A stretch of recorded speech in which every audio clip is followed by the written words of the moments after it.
when we had a look at the schedule, we saw that it demonstrates the law of supply.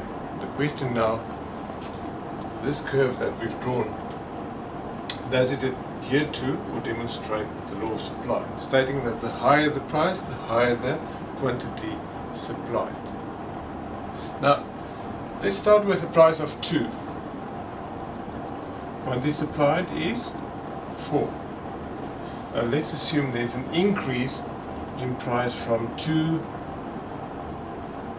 to 4. What happens to quantity supplied? Well, quantity supplied increases from 4 to 8.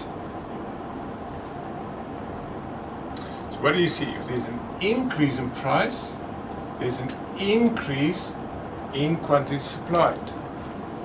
Increase in price, increase in quantity supplied. And we see we move from this point to this point on the supply curve. So far so good.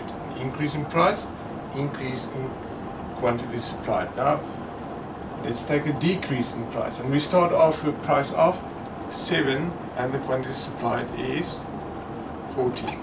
And we assume there's a decrease in price from 7 to 5, and the quantity supplied then decreases to 10. So the decrease in price leads to a decrease in quantity supplied, and we move from this point to this point on the supply curve. So there's a downward movement on the supply curve. When price increased, we saw there was an upward movement on the supply curve. So yes, we can conclude this curve of ours does indeed demonstrate the law of supply, because an increase in price leads to an increase in quantity supplied, and a decrease in price leads to a decrease in quantity supplied.